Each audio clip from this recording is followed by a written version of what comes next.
জীবন, এই জীবন আসলে কি? এ হলো জন্ম থেকে মৃত্যু পর্যন্ত এই সময়। কিছু মানুষ এটা বলে থাকেন যে এই যে নিঃশ্বাস নিচ্ছে এই হলো জীবন।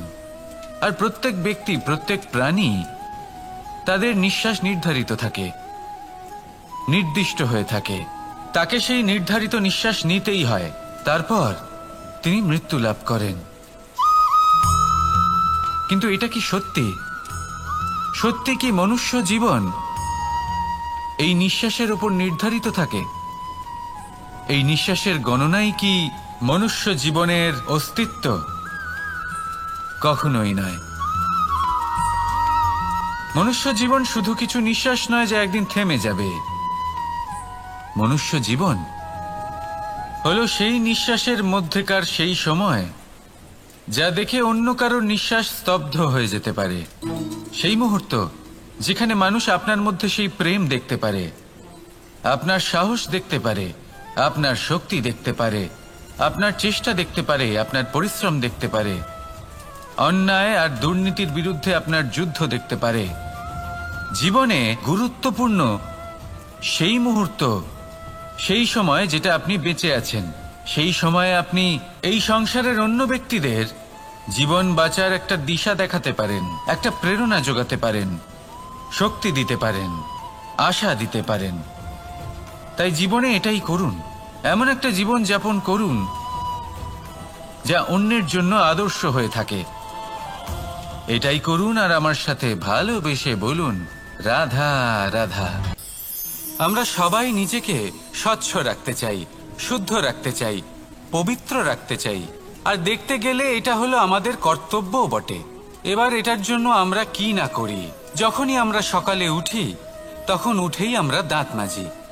দিনে যখনই আমরা সময় পাই কিছু সুগন্ধি খাদ্য খাবার চেষ্টা করি যাতে আমাদের মুখ থেকে দুর্গন্ধ না আসে, বরং সুগন্ধ আসে। এই পা দুটো আমরা শুদ্ধ রাখার জন্য, পবিত্র রাখার জন্য যখনই আমরা বাড়ির বাইরে যাই পাদুকা পায়ে দিয়ে যাই, আর যখন ফিরে আসি আমরা জল দিয়ে পা ধুয়ে নিই।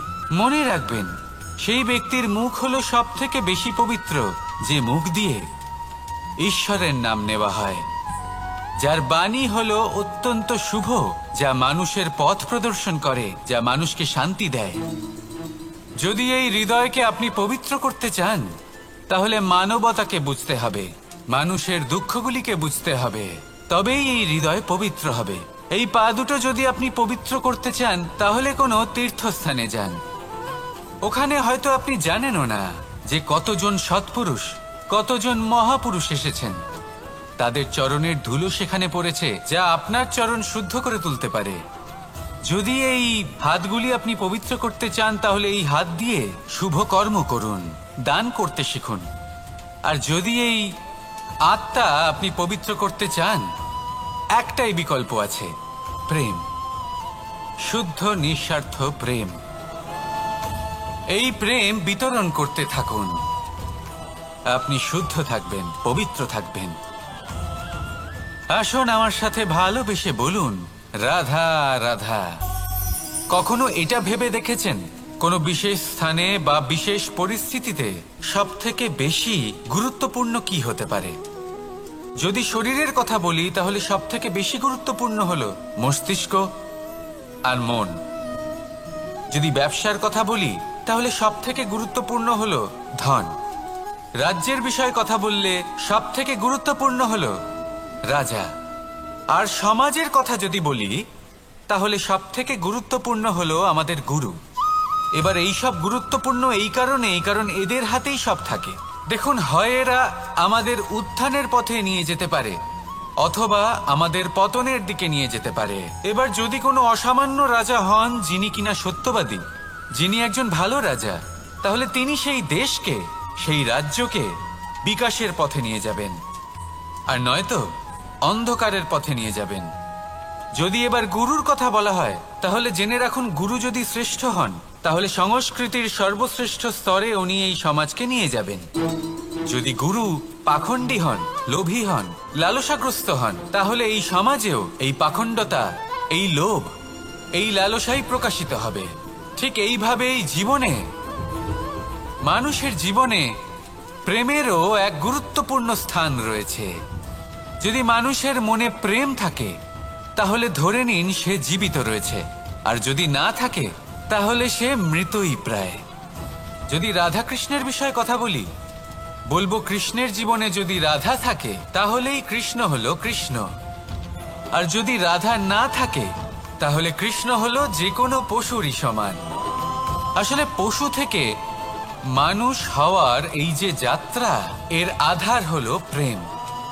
এই প্রেমকে মনে জাগ্রত করে রাখুন আর আমার সাথে ভালোবেসে বলুন, রাধা রাধা। প্রেম, এই প্রেম আসলে কি বেশিরভাগ মানুষই বুঝতে পারেন না, কিন্তু এটাতে তাদের কোনো দোষ নেই, কারণ তাদের কাছে প্রয়োজনীয় জ্ঞানই নেই। এবার প্রেমের বিষয়ে আজ আমি একটা ছোট্ট কথা বলতে চাই। আপনি দেখবেন কিছু মানুষ যখন কাউকে ভালোবাসেন তখন তাদের মনে হয় সেই ব্যক্তির ওপর ওনার অধিকার রয়েছে। এবার সেই অধিকারের বোধে ফেঁসে গিয়ে নিজেই ক্রুদ্ধ হয়ে বসেন যে ও আমার কথা মনে করলো না, ওর স্মৃতিতে আমার কোনো স্থান নেই, ও আমার সাথে কথাই বলতে ভুলে গেছে, ইত্যাদি ইত্যাদি অনেক কারণ হতে পারে। আমি আপনাকে একটা প্রশ্ন করি, এই যে স্মৃতিগুলি, এটাই কি ভালোবাসা?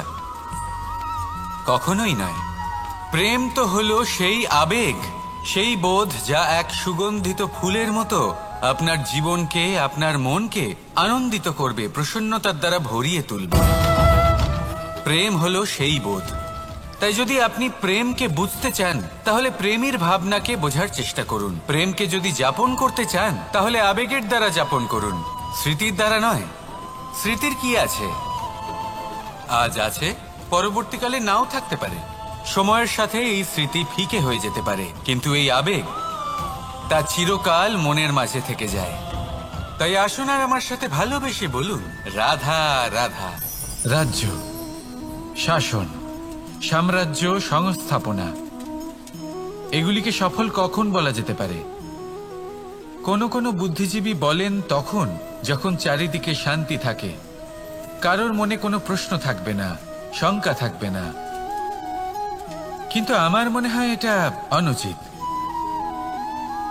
কোনো রাজ্যের পক্ষে বা কোনো শাসনকালে সবথেকে বড় সংকট তখন আসে যখন সবথেকে বেশি যোগ্য ব্যক্তি বা সবথেকে বেশি বিদ্বান ব্যক্তিও শুধু মুখদর্শক হয়ে বসে থাকেন। মনে প্রশ্ন আসতে থাকে কিন্তু জিজ্ঞেস করেন না, শঙ্কা উৎপন্ন হয় কিন্তু ব্যক্ত করতে পারেন না। এটা খুবই অনুচিত। এই যে প্রশ্ন, তা আসা খুব ভালো। এই প্রশ্ন অকারণে আসে না, কোনো সমস্যার কারণেই আসে। এই প্রশ্নের দ্বারা আপনি সেই সমস্যাগুলি দেখতে পাবেন যাতে আপনি এতদিন অনভিজ্ঞ ছিলেন। আর যত প্রশ্নের নিবারণ আপনি করবেন ততই আপনার রাজ্য, আপনার শাসন আরো শ্রেষ্ঠ হয়ে উঠবে। এই প্রশ্ন, এই শঙ্কা, এগুলো আপনাকে সমাধানের চূড়াতে অবশ্যই নিয়ে যাবে। সেই জন্য না প্রশ্ন করা অনুচিত, আর না শঙ্কা ব্যক্ত করা অনুচিত, আর না তিনি মূর্খ যিনি প্রশ্ন করেন, শঙ্কা ব্যক্ত করেন। তাই এনাদের কখনো দূরে করে দেবেন না, এনাদের নিজস্ব মতামত রাখতে দিন। যখন সবাই মিলে একমত হবেন তখন নিশ্চিত রূপে বলা যায় যে এই রাজ্য, এই শাসন, এই সংস্থাপনা সাফল্যের শিখরে রয়েছে। তাহলে আসুন আর আমার সাথে ভালোবেসে বলুন, রাধা রাধা। প্রকৃতি, নিয়তি কখনোই কারোর সাথে পক্ষপাত করে না, প্রত্যেককে জীবনদান দেয়, সমান সুযোগ প্রদান করে। এটা সেই ব্যক্তির উপরে নির্ভর করে যে সে কিভাবে তার থেকে লাভবান হয়ে উঠবে। তার নির্বাচনের উপর নির্ভর করে, তার দৃষ্টিভঙ্গির উপর নির্ভর করে যে সে কতটা ধনাত্মক বা কতটা নেতিবাচক। দুই ধরনের মানুষ হন। এমন কিছু মানুষ হন যারা প্রত্যেক পরিস্থিতি, প্রত্যেক সমস্যা এবং বিপদে সুযোগ খুঁজে বের করেন। আর কিছু এমন মানুষ রয়েছেন যারা যে কোনো সুযোগে কোথাও না কোথাও থেকে একটা সমস্যা খুঁজে বের করেন। এবার আপনি কি চান? আপনি সুযোগ চান, তাহলে সুযোগ পাবেন। আপনি সমস্যা পেতে চান, সমস্যা তো আপনি চাইলেই খুঁজে পাবেন। চয়ন আপনারই যে আপনি কতটা ধনাত্মক থাকতে চান, কতটা নেতিবাচক থাকতে চান। ধনাত্মক থাকুন, জীবনে সব কিছু সম্ভব হবে। আসুন আর আমার সাথে ভালোবেসে বলুন রাধা রাধা। যখনই আমরা কথা বলি জলরাশির বিষয়ে, যখন আমরা তুলনা করি, তখন আমাদের খুব ভালো লাগে মিষ্টি সরোবর, পুকুর, নদী। আর আমরা অপেক্ষা করে থাকি সাগরের জন্য, সমুদ্রের জন্য। কেন করি? কারণ এই সাগর, এই সমুদ্র, এ হলো অত্যন্ত বিশাল আর ভয়ানক। এর জলও কিন্তু নোনতা, যা আমরা পান করতে পারি না। কখনো ভেবে দেখেছেন এই সমুদ্রের অন্তরে এই নোনতা জল, এই নোনতা ভাব, এটা আসে কোত্থেকে? এই যে সমুদ্র, যে প্রবাহমান নদীর থেকে যে খনিজ নির্গত হয়, তার ভান্ডার হলো এটা। সেই খনিজকে নিজের অন্তরে গ্রহণ করে, সেই নোনতা ভাব নিজের মধ্যে সমাহিত করে, আর তারপর সেই নোনতা জল বাষ্পে পরিণত হয়ে ওপরে উঠে যায়, যা মেঘ হয়ে আপনার ওপর মিষ্টি বৃষ্টি হয়ে ঝরে পড়ে। এ হলো সমুদ্রের ত্যাগ, যার জন্য আপনি মিষ্টি জল পান করতে পারছেন, সে নদী থেকেই হোক বা সরোবর থেকে। সেই জন্যই হয়তো সাগর হলো এত মহান, হয়তো সেই জন্যই রত্ন সাগরে পাওয়া যায়। তাই মনে রাখবেন, ক্ষমতা তারই হয় যে ত্যাগ করতে জানে, কোনো বিষকে নিজের মধ্যে ধারণ করে নিতে জানে। তাহলে আপনিও এটাই করুন, এতটাই শক্তিশালী হয়ে উঠুন আর আমার সাথে ভালোবেসে বলুন রাধা রাধা। বৃষ্টির ফোঁটা কত ছোট, কিন্তু সাগর কত বড়, হিমখণ্ড কত ছোট, হিমালয় কত বড়। কত পার্থক্য আছে দেখুন, দশরথ পুত্র রাম আর শ্রীরাম। দেখুন, একটা ফোঁটা একসাথে মিলিত হয়ে তখন এই বিশাল সাগর তৈরি হয়। সকল হিমখণ্ড যখন একসাথে মিলিত হয় তখন এই বিশাল মহান হিমালয় গঠিত হয়। সেইভাবেই একটা ছোট্ট বনবাস দিয়ে শুরু হয়েছিল একটা যাত্রা, রাম থেকে শ্রীরাম হবার পথে, মর্যাদা পুরুষোত্তম হবার জন্য। কিন্তু এর থেকে আপনি কি শিখলেন? বিন্দু আসলে মহান নয়, মহান হলো সাগর। হিমখণ্ড মহান নয়, মহান হলো হিমালয়। অর্থাৎ কোনো মহান কাজ করার জন্য বা মহান হবার জন্য আপনাকে আরম্ভ করতে হবে ছোট থেকে। একটা অত্যন্ত সরল কিন্তু একটা গুরুত্বপূর্ণ কথা আমি আপনাকে বলতে চাই। দেখুন, আরম্ভ করার জন্য প্রথমেই আপনার মহান হবার কোনো প্রয়োজন নেই, কিন্তু হ্যাঁ, মহান হবার জন্য প্রথমে আরম্ভ করা অত্যন্ত প্রয়োজনীয়। আপনি যদি শুরুই না করেন তাহলে কখনো মহান হতেই পারবেন না। প্রকৃত নিষ্ঠা দ্বারা আরম্ভ করুন। আপনার পদক্ষেপ, আপনার কর্ম যতই ক্ষুদ্র হোক না কেন, তা করতে থাকুন, নিরন্তর চেষ্টা করতে থাকুন। তারপর দেখবেন এই যে মহানুভবতা নিজে পথ চলে আপনার কাছে আসবে। তাই আপনি এটাই করুন আর আমার সাথে ভালোবেসে বলুন রাধা রাধা। কোনো প্রাণী, মানুষ অত্যন্ত চঞ্চল হয়, একদম জলের মতো। জলও অত্যন্ত চঞ্চল, অত্যন্ত উৎসুক। জল সবসময় উৎসুক হয়ে থাকে আকাশের কাছে যাবার জন্য। সেই জন্য সে নিজেকে জ্বালায়, বাষ্প হয় আর আকাশে পৌঁছে মেঘে সমাহিত হয়ে যায়। তারপর সেই জল উৎসাহিত হয়ে থাকে যে ও কবে বৃষ্টির ধারা হয়ে মাটিতে ঝরে পড়বে। প্রখর বায়ুর বেগ সহ্য করে, তারপর মাটিতে ঝরে পড়ে। এটা জল কিভাবে করতে পারে? তার উত্তর হলো এটাই যে জল যাত্রার উদ্দেশ্য আর মাহাত্ম্য বুঝতে পারে। আর সত্যি বলতে এই যাত্রা কিন্তু অত্যন্ত গুরুত্বপূর্ণ।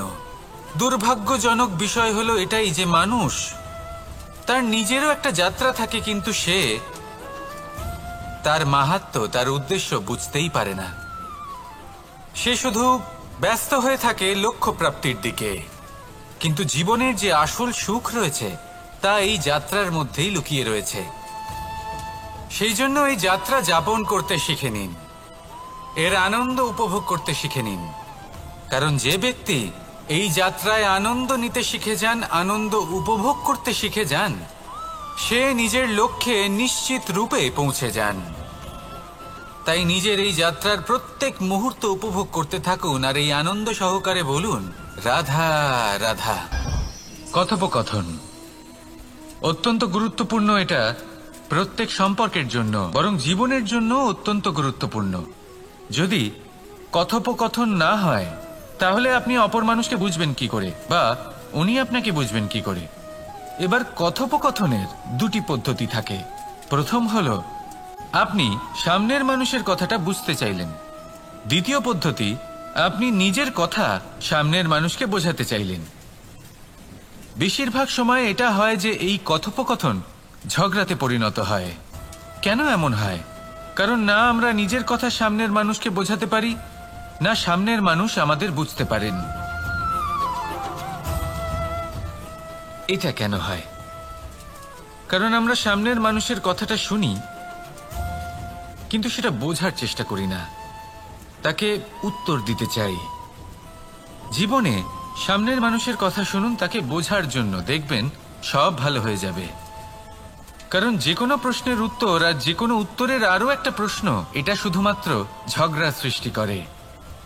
বরং সামনের মানুষের কথা শুনবেন শুধু তাকে বোঝার জন্য, তার কথা বোঝার জন্য। এই কথোপকথন প্রেমকে জন্ম দিয়ে থাকে। তাহলে আপনিও এটাই করুন আর আমার সাথে ভালোবেসে বলুন, রাধা রাধা। অমৃত আসলে কি? আমরা সবাই জীবনে অমৃত লাভ করতে চাই, কিন্তু এই অমৃত আসলে কি? এ কি অমরত্ব লাভ করার কোনো মন্ত্র, নাকি সামনে এগোনোর কোনো পথ? নাকি অমৃত সেই রস যা অসুর আর দেবতারা সমুদ্র মন্থন করে লাভ করেছিলেন? নাকি সেই ওষুধ যা ঋষি মুনিরা ভ্রমণ করে খুঁজে বের করেছিলেন? অমৃত যদি কিছু হয় তাহলে তা হলো আশা। কখনো কোনো মাতাকে দেখুন, উনি নিজের সন্তানকে কত আগলে রাখেন, তার যত্ন নেন, তার পালন পোষণ করেন, এই আশা নিয়ে যে পরবর্তী জীবনে এই সন্তান খুব বড় কিছু করবে, ওনাদের খুব ভালোবাসবে। এবার আগামী দিনে কি হতে চলেছে তা আমরা জানি না, পর মুহূর্তে কি হতে চলেছে তা আমরা জানি না, আগামী মুহূর্তে আপনি জীবিত থাকবেন কিনা সেটাও আমরা জানি না। কিন্তু আমরা অনেক বছরের পরিকল্পনা বানিয়ে ফেলি। সেটা অবশ্য মন্দ নয়। দেখুন, জীবন যাপন করার এই আশা, এটাই ভবিষ্যতের আধার হতে পারে। তাই এই আশা হলো গুরুত্বপূর্ণ, তাই একে নিজের সাথেই রাখুন। কথায় আছে যে ব্যক্তি নিরাশ হয়ে পড়েন, যার মধ্যে কোনো আশা বাকি থাকে না, তিনি হয়তো বেঁচে আছেন কিন্তু একটা মৃত জীবন যাপন করছেন। তাই এই আশার সঙ্গ কখনো ত্যাগ করবেন না, একে চিরকাল নিজের সাথেই রাখুন। জীবন আনন্দময় হয়ে উঠবে, আর এই হৃদয় তা ভালোবেসে বলবে, রাধা রাধা। মানুষের সবথেকে বড় শক্তি কি? তার বাহুবল, অর্জন করা ধন,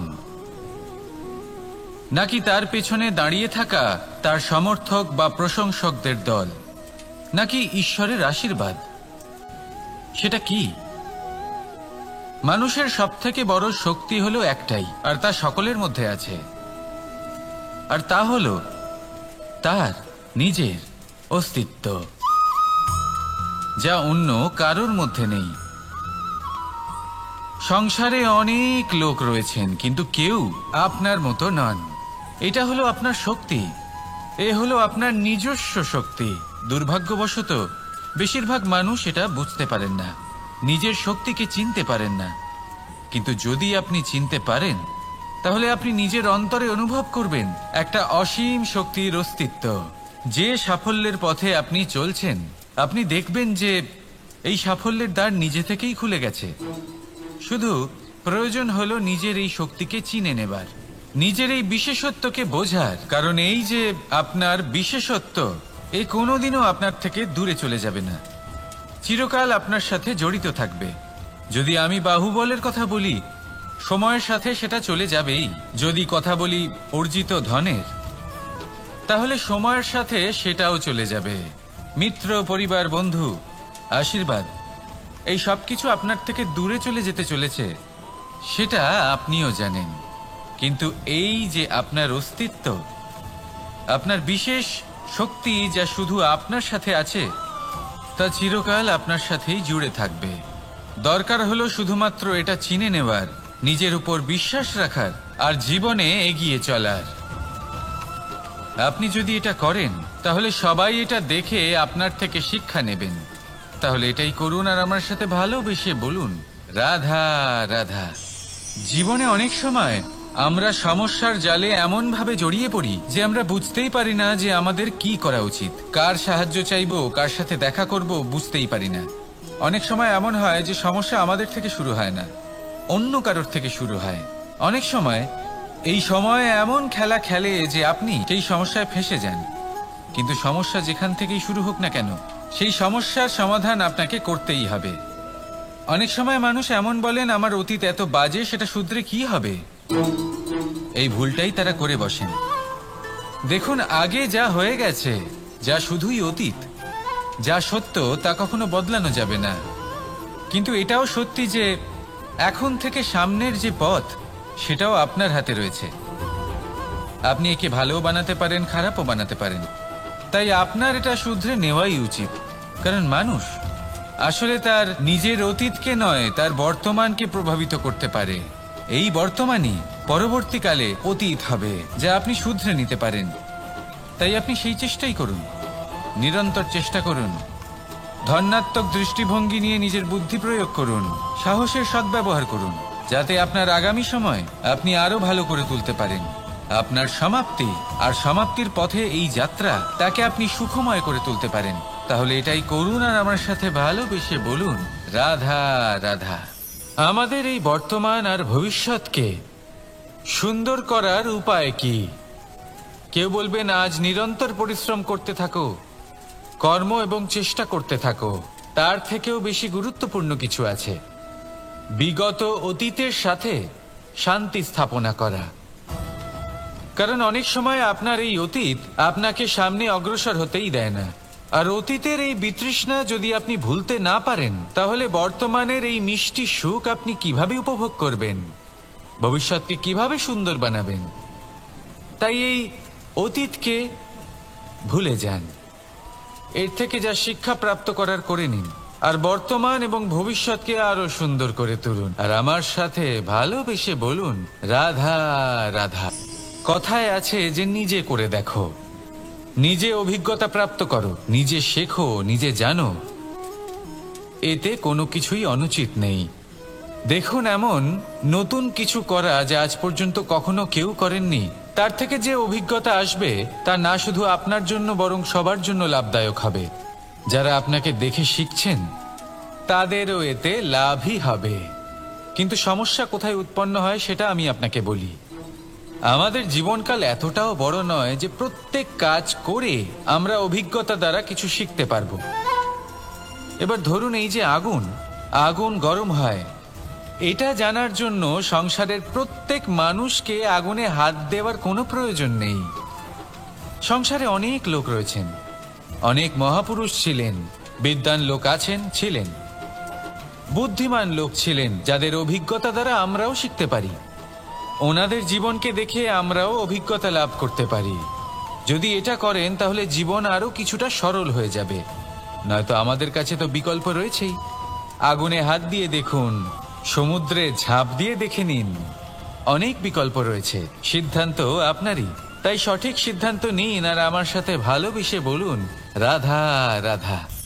জীবনে যখনই আমাদের সামনে কোনো সংকট আসে, তখন আমাদের সামনে দুটো পথ খোলা থাকে। প্রথম পথ ভয়ভীত হয়ে যাওয়া, দ্বিতীয় পথ সাহসের সাথে তার সম্মুখীন হওয়া। এই দুইয়ের উদ্দেশ্য সমান, লক্ষ্য হলো সমান, আত্মসুরক্ষা, জীবন রক্ষা। কিন্তু ভয়কে দুর্বল মনে করা হয় আর সাহসকে আপনার বল বলে মনে করা হয়। কারণ হলো এটাই যে ভয় তা হলো শুধুমাত্র একটা প্রতিক্রিয়া, আর সেইখানে সাহস এটা হলো একটা নিশ্চয়, একটা প্রতিবদ্ধতা।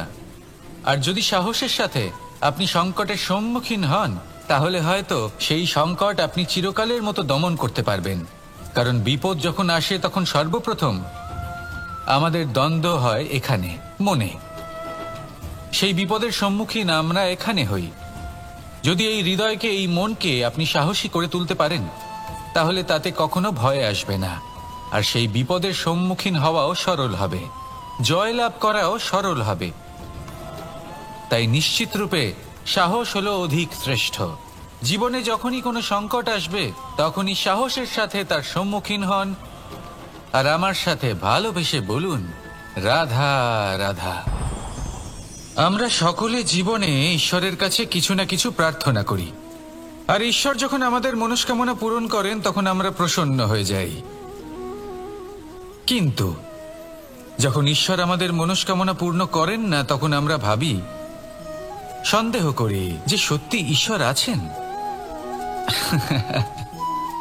আপনাকে একটা কথা বলি, আপনি যদি ঈশ্বরের সম্মুখে নিজের ইচ্ছে বা মনস্কামনা রাখেন আর ঈশ্বর তা পূরণ করেন, তার অর্থ হলো ঈশ্বর এটা জানেন যে আপনার তার প্রয়োজন রয়েছে।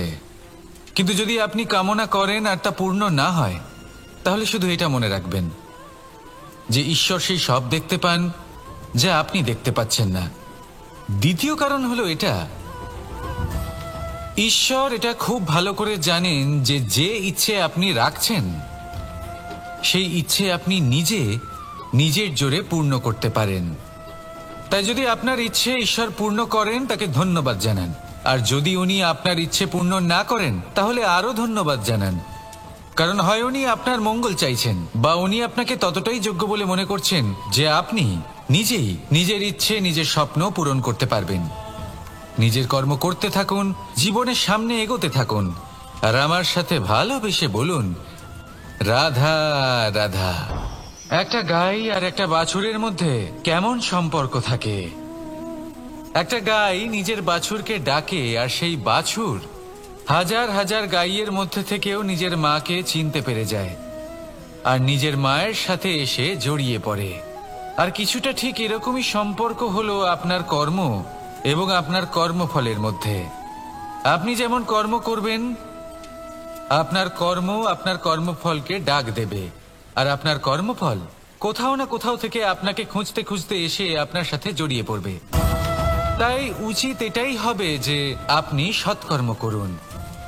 কারণ ঈশ্বর যদি আপনাকে আপনার ভুলের জন্য ক্ষমা করেও দেন, আপনার কর্ম কিন্তু করবে না।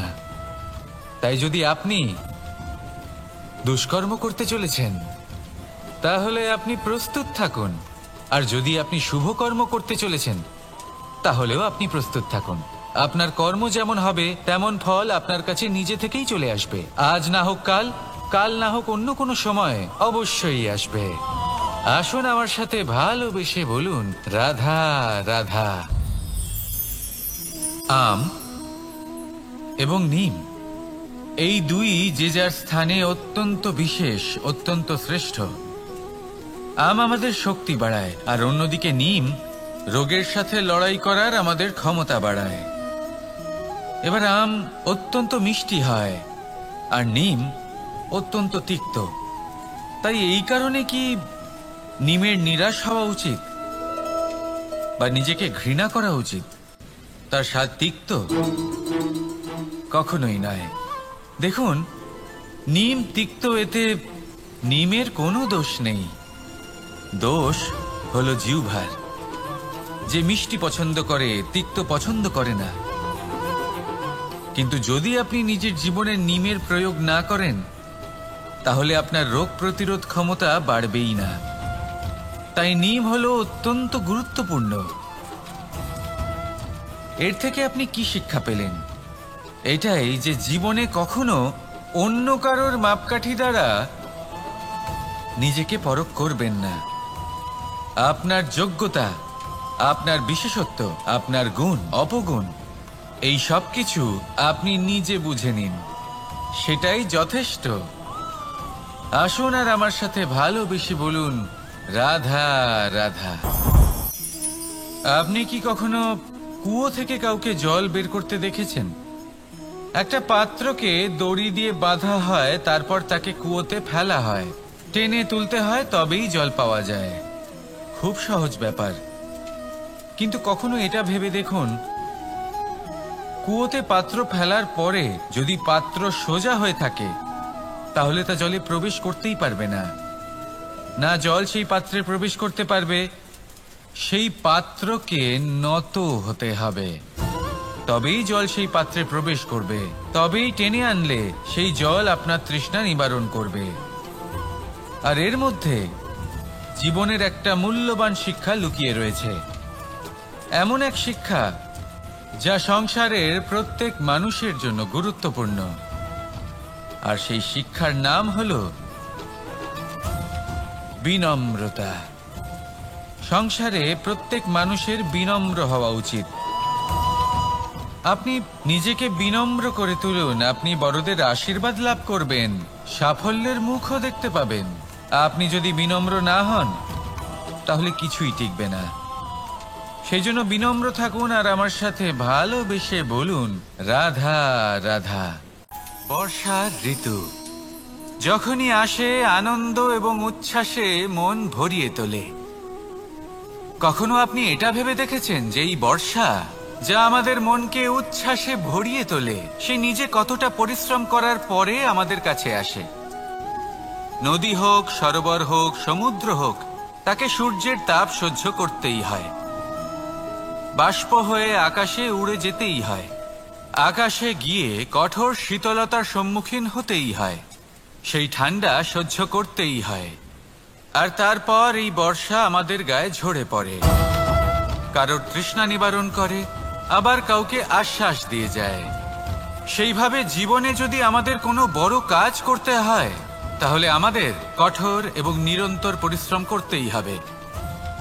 আর যে ব্যক্তি এই পরিশ্রম করার পরেও কোনো একটি নির্দিষ্ট স্থানে পৌঁছে যাবার পরেও বিনম্র থাকেন, সেই ব্যক্তি অমরত্ব লাভ করেন। তিনি হলেন সেই ব্যক্তি যাকে সমগ্র সংসার ভালোবাসেন। তাহলে সবসময় মনের মধ্যে বিনম্র ভাব বজায় রাখুন আর আমার সাথে ভালোবেসে বলুন, রাধা রাধা। কোনো এক বস্ত্রে যদি ছোট্ট একটা ছিদ্র উৎপন্ন হয় আর যদি আমরা তার দিকে নজর না দিই তাহলে সময়ের সাথে সমগ্র বস্ত্র ছিঁড়ে যায় আর কোনো কাজে আসে না। যদি কোনো একটা নৌকাতে ছোট্ট একটা ছিদ্র উৎপন্ন হয় তাহলে সময়ের সাথে পুরো নৌকাই জলে ডুবে যায়। লক্ষ্যের দিকে অগ্রসর হওয়ার সময় একটা ছোট্ট ভুল আপনি যদি করে ফেলেন তাহলে আপনাকে তা লক্ষ্যের থেকে দূরে করে দিতে পারে। এমনটা এই সম্পর্কের সাথেও হয়ে থাকে। কোনো একটা ছোট্ট কথা, একটা ছোট্ট মনোমালিন্য যদি সম্পর্কে আসে এবং সেটা না মেটানো হয় তাহলে সেই সমগ্র সম্পর্কটা অনেক বড় বড় সম্পর্ক ভেঙে যেতে পারে। যদি আপনার সম্পর্কে ছোট্ট একটা ছিদ্র উৎপন্ন হয় তাহলে প্রেমের সূচ আর স্নেহের সুতো দ্বারা সেলাই করে ফেলুন, যাতে আপনার এই সম্পর্ক অটুট থাকে এবং প্রেম দ্বারা পরিপূর্ণ থাকে। আসুন আমার সাথে ভালোবেসে বলুন, রাধা রাধা। জীবনে সাফল্য এবং অসফলতা আপনার বল, আপনার শক্তির উপরে নির্ভরশীল নয়, আপনার মানসিকতার উপর নির্ভরশীল। যদি কোনো ব্যক্তি দৃঢ় নিশ্চয় করে নেয় তাহলে সে কখনো হারে না। যদি কেউ হার মেনে নেয় তাহলে সে কখনোই জিততে পারে না। শেষ পর্যন্ত কি হয়? এই ভাবনাই সত্য হয়ে সামনে চলে আসে আর এই ভাবনাই পরবর্তীকালে ইতিহাস রচনা করে।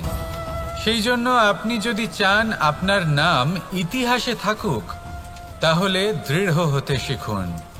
ইতিবাচক ভাবনার সাথে পরিশ্রমের সাথে এগিয়ে চলতে থাকুন, প্রতিস্পর্ধা গ্রহণ করুন আর শুধুই এগিয়ে যেতে থাকুন।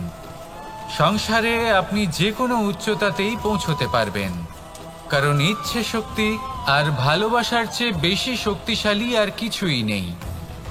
তাহলে আসুন আর আমার সাথে ভালোবেসে বলুন, রাধা রাধা। আজ আমি আপনাকে একটা ছোট্ট কাহিনী শোনাবো। একবার আমি, রাধা আর দাদা আমরা তিনজনে মিলে লুকিয়ে একটা উপবনে গেলাম। আম পেড়ে খেতে। অনেক পরিশ্রম করে আমরা ওখানে পৌঁছলাম আর আমরা আশ্চর্যচকিত হয়ে গেলাম এটা দেখে যে এবার তো আম পাকেইনি। এবার দাদা কি করলেন, একটা আম পাড়লেন আর সেটা চাখলেন, আর উনি নিরাশ হয়ে পড়লেন। উনি বললেন যে এটা তো খুবই টক। তারপর রাধা একটা আম পাড়লো আর সেটা চেখে দেখলো, আর রাধা উৎসাহিত হয়ে পড়ল। আমি রাধাকে জিজ্ঞেস করলাম, কি হয়েছে, তুমি এত উৎসাহিত কেন? তখন রাধা বলল যে এবার এত বেশি টক আম হয়েছে যে এগুলো দিয়ে আমরা আচার বানাবো। তাহলে দাদা ওখান থেকে বেরিয়ে গেলেন নিরাশ হয়ে এবং খালি হাতে। রাধাও ওখান থেকে বেরিয়ে গেল কিন্তু উৎসাহিত হয়ে, আর অনেকগুলো কাঁচা আম সাথে নিয়ে। এর থেকে আমরা কি শিক্ষা পেতে পারি? যে প্রত্যেকটা স্থানে এমন কিছু রয়েছে যেখান থেকে আমরা কিছু একটা শিক্ষা লাভ করতে পারি, যা আমাদেরকে বিকাশের পথে নিয়ে যেতে পারে। এই শিক্ষা প্রত্যেক স্থানে আছে। সবকিছু আমাদের দৃষ্টিভঙ্গির উপর নির্ভর করছে। যখনই আমাদের জীবনে আমাদের সম্পর্কে কোনো সমস্যা, কোনো বিপদ আসে, তখন বেশিরভাগ মানুষ সেই বিষয় নিয়ে দুঃখী হয়ে পড়েন। আর কিছু মানুষ এমনও থাকেন যারা শেষ পর্যন্ত তার সমাধান করেন, বিপদকে পরাজিত করেন, সম্পর্কগুলিকে আবার জুড়ে দেন। যদি আপনি সুখের খোঁজ করেন তাহলে আপনি সুখ অবশ্যই পাবেন, প্রসন্নতা অবশ্যই পাবেন। যদি আপনি দুঃখ খোঁজেন তাহলে দুঃখ অবশ্যই পাবেন। এবার আপনি কি খুঁজতে চান সেই চয়ন আপনারই। আসুন আর আমার সাথে ভালোবেসে বলুন, রাধা রাধা। যখন সূর্যের অত্যাধিক তাপের কারণে এই ধরিত্রী শুষ্ক হয়ে যায়, তখন প্রতিবিম্ব আমরা এইভাবে দেখতে পাই। আমরা কোথাও দূরে তাকালে আমাদের মনে হয় সেখানে জল রয়েছে। আমরা যখনই কাছে গিয়ে দেখি তখন দেখি যে সেখানে জলই নেই। তারপর যেই আমরা পেছনে ফিরে তাকাই আমরা দেখি যেখান থেকে আমরা এসেছি সেখানে জল পড়ে রয়েছে। এবার এই যে মরুতৃষ্ণা, তা কিন্তু শুধুই ভূমিতে নয়, আমাদের ভাবনা চিন্তার সাথেও এটাই হয়ে থাকে, অনেক সময় হয়ে থাকে।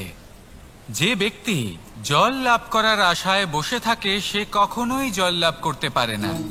কিন্তু যে ব্যক্তি জল লাভ করার আশায় নিরন্তর পরিশ্রম করতে থাকে, ঘাম ঝরায়, সেই ব্যক্তি কোনো মরুভূমিতেও জল লাভ অবশ্যই করে। জীবনে যদি আমরা বড় কিছু লাভ করতে চাই তাহলে নিরন্তর পরিশ্রম করতেই হবে। পরিশ্রমের এই মনোভাব অত্যন্ত গুরুত্বপূর্ণ। এই মনোভাব আর দৃষ্টিভঙ্গি এ হলো অন্তরের গুণ। রূপ এবং প্রসাধন এগুলি হলো বাহ্যিক আবরণ। যে ব্যক্তি রূপের কারণে আপনাকে ভালোবাসে তা প্রকৃত ভালোবাসা নয়, কিন্তু যে ব্যক্তি আপনার আবেগ এবং মানসিকতার জন্য আপনাকে ভালোবাসে তাই হলো প্রকৃত ভালোবাসা। তাহলে এই কথাটা মনে রাখুন আর আমার সাথে ভালোবেসে বলুন, রাধা রাধা। সিংহকে বনের রাজা বলা হয়। অত্যন্ত শক্তিশালী হয় সে, তার পরিবারও খুব বড় হয়। কিন্তু যদি এমন হয় যে সিংহের পরিবারে নিজেদের মধ্যেই কলহ সৃষ্টি হয়, যদি তারা নিজেরাই লড়তে থাকে, তাহলে কি হবে? সিংহকে মেরে তার পরিবারকে মেরে ফেলে শেয়াল বনের রাজা হয়ে উঠবে। এবার এই কথা শুধুই সিংহের উপর প্রযোজ্য নয়, বরং প্রত্যেকটি ব্যক্তি, প্রত্যেক পরিবার, প্রত্যেক সম্প্রদায়, প্রত্যেক রাজ্যের উপর প্রযোজ্য হতে পারে। পরিবারে যদি মতভেদ বেড়ে যায় তাহলে সেই পরিবার ভেঙে যেতে পারে। ইতিহাস এই বিষয়ের সাক্ষী। যদি সমাজের মানুষ নিজেদের মধ্যেই লড়তে থাকেন তাহলে কেউ রাজা হতে পারেন না, বরং অন্য কেউ সেই কলহের সুযোগ নিয়ে নিজে রাজা হয়ে বসেন। একতার গুরুত্ব বুঝতে শিখুন। ঘুরে ফিরে বিষয়টা এসে দাঁড়াচ্ছে সেই ভালোবাসায়, কারণ ভালোবাসাই হলো সেই যা সকলকে একসাথে বেঁধে তাদের আনন্দে রাখতে পারে। প্রেমের থেকে বেশি শক্তিশালী আর কিছুই নেই। তাই এই প্রেমকে নিজের মনে জাগ্রত করুন, নিজের পরিবারে বর্ষণ করুন, সমাজে বর্ষণ করুন, রাজ্যে বর্ষণ করুন, আর এই ভালোবাসার সাথেই বলুন, রাধা রাধা। বর্ষা কখনো অনুভব করে দেখেছেন এই বর্ষা? আকাশ থেকে বর্ষার ফোঁটা ঝরে পড়ে, মিষ্টি ফোঁটা, শীতল ফোঁটা। মনকে পবিত্র করে তোলে, ধরিত্রীর তৃষ্ণা নিবারণ করে, আশপাশটা সবুজে ভরিয়ে তোলে। এবার এই রকম জল আমরা কুয়ো থেকেও পেতে পারি। যদি আমরা ভেবে দেখি যে বর্ষা এবং কুয়োর জলের মধ্যে পার্থক্য কি, তবে পার্থক্য আছে। পার্থক্য হলো ভাগ্য এবং কর্মের। বর্ষা হলো ভাগ্য। প্রকৃতির যখন ইচ্ছে হবে তখন বর্ষা হবে, কিন্তু কুয়ো আমরা এমনি এমনি পাই না। কর্ম এবং পরিশ্রমের দ্বারা একে প্রাপ্ত করতে হয়। এই ধরিত্রীকে খুঁড়তে হয়, অনেক ঘাম ঝরাতে হয়, তবেই আমরা একটা কুয়ো প্রাপ্ত করতে পারি। এবার এই বর্ষা, এটা সারা বছর হয় না, কিন্তু কুয়ো এটা বছরের পর বছর আমাদের তৃষ্ণা নিবারণ করে। এবার এর থেকে আমরা কি শিক্ষা লাভ করি? এটাই যে আপনি ভাগ্যের উপর বিশ্বাস রাখুন, কিন্তু নিজের কর্মের উপর আস্থা রাখুন।